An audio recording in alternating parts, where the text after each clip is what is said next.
satu orang Habib yang bodoh lebih mulia daripada 70 kiai orang Jawa. Itu kan ngomong gak benar itu.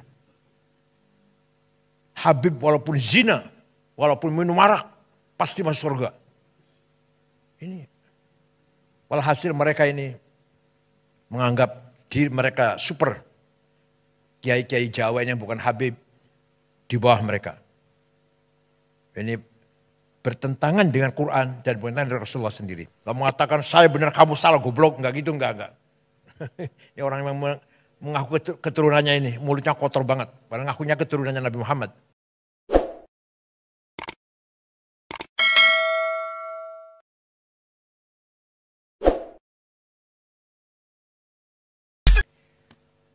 Dunia tengah berubah.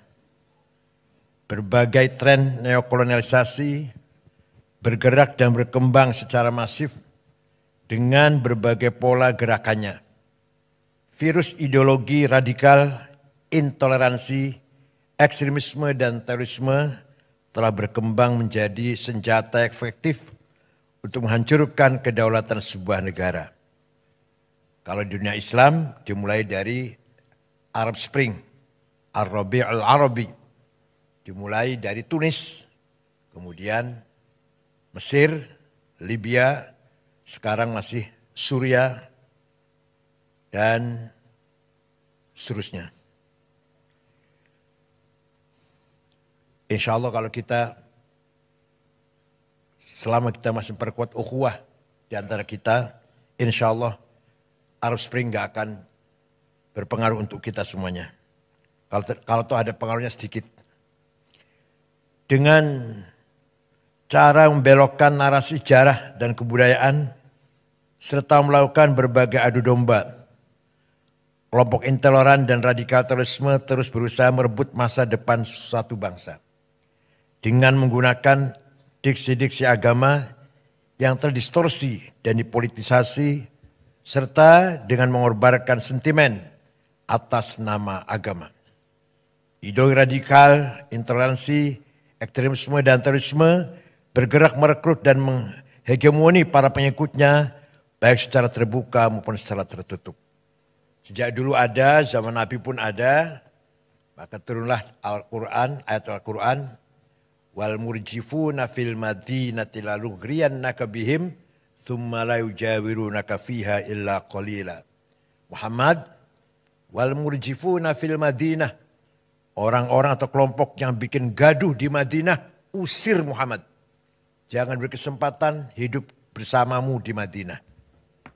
Sekarang kita sedang menyaksikan radikal yang berada terjadi di Bangladesh.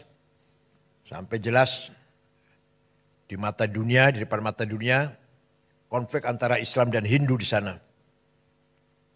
Presidennya Nyai Hasinah lari terbirit-birit ke India. Sudah terlalu lama juga sih jadi presiden, bosan sudah. Juga kekerasan di Inggris yang selama ini harmonis. Beberapa umat Islam menduduki jabatan penting. Pernah menjadi wali kota di London.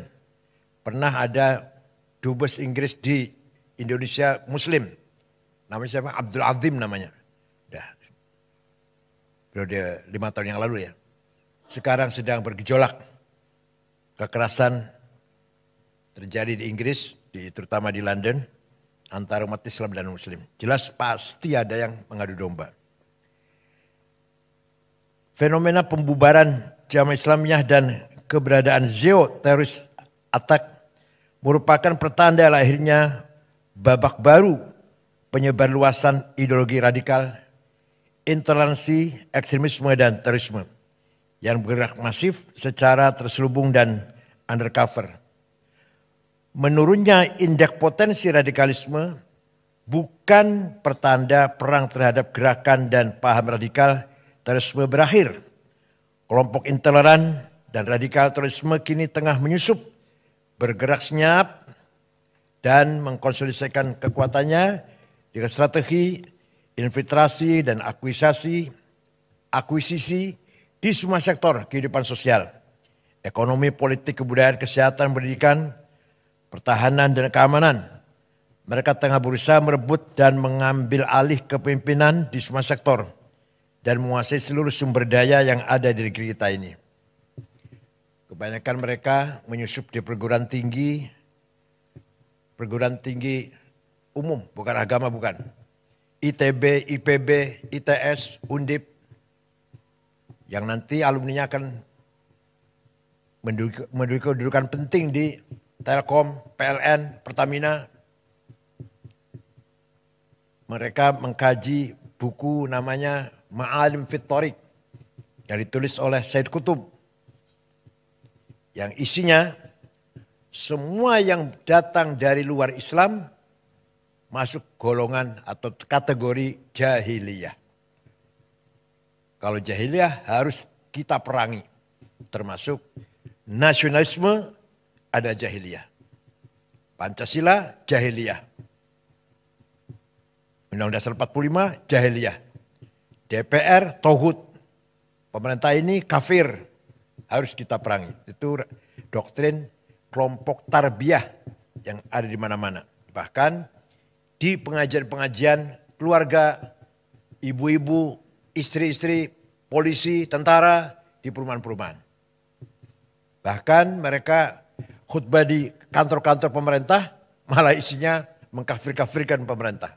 Padahal khutbahnya di BUMN padahal. Di DPR ini pernah dibahas nggak Pak Anwar Sanusi? Pak Anwar Sanusi di DPR dibahas nggak? Nggak, pengamanan digital, keamanan cyber. Dibahas nggak di DPR?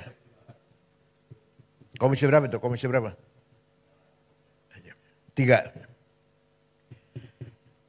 Dampak krisis global dan residu politik Pilpres 2024 harus segera dimitigasi dan disolusikan bersama. Sehingga persatuan kesatuan nasional dan masa depan bangsa tidak terkoyak. Benang kusut perbedaan pandangan dan pilihan politik harus diakhiri dan rasa persaudaraan sebagai sama warga bangsa harus segera dipulihkan kembali. Memang terus terang kita malu dengan pemimpin yang non-muslim kalau kita bicara agama ya. Kita dapati pemimpin muslim yang amburadul, yang kacau balau, semrawut. Betapa kita bangga atau kita acungi jempol. Kita hormati pemimpin yang non-muslim. Seorang Perdana Menteri Belanda, siapa namanya itu? Lupa namanya. 14 tahun jadi Perdana Menteri. Setelah serah terima jabatan, pulang pakai sepeda pancal. Gak ada pengawal, gak ada yang nganter, pakai sepeda pancal. Mantan Perdana Menteri Belanda. Baru saja serah terima jabatan dari kantor, pulang naik sepeda pancal.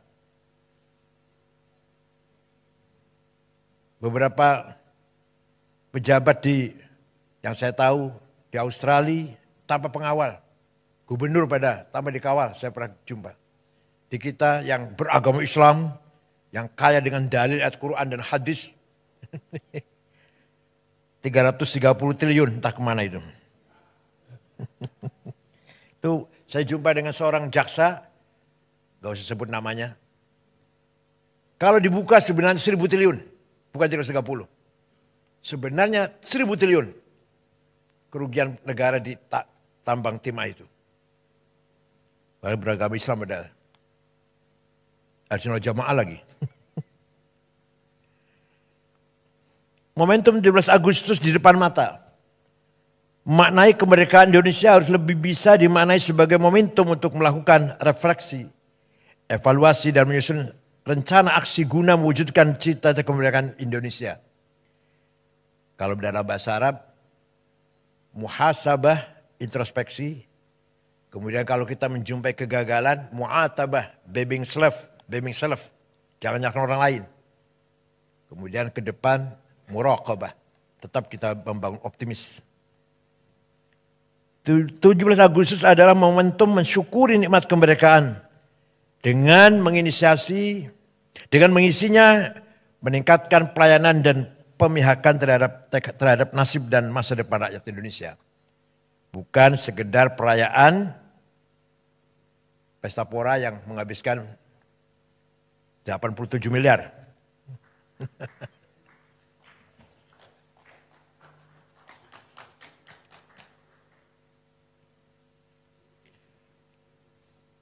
Demikian halnya peringatan kemerdekaan dengan pernak-perniknya seharusnya wajib menjaga harmoni keberagaman dan menjaga perbedaan keyakinan, bukan sebaliknya seolah menjadi ajang penyelarasan dengan tekanan tertentu untuk menanggalkan kewajiban agama. Di sini dibutuhkan kelompok yang betul-betul mengawal moral bangsa, baik dari ulama Islam maupun dari para agamawan, agama-agama yang lain. Al-Quran jelas sekali. Wala tasubbul ladzina yad'una min dunillah fayasubbul adwan bighairi ilm. Kadzalika zayyana likulli ummatin amalahum. Kamu jangan mencaci maki non-muslim.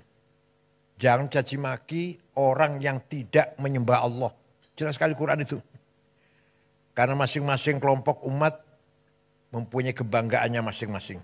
Tidak boleh kita saling mencaci maki, harus kita hormati. Wala tasubbul ladzina yad'una min dunillah. Jangan menghina orang yang tidak menyembah Allah.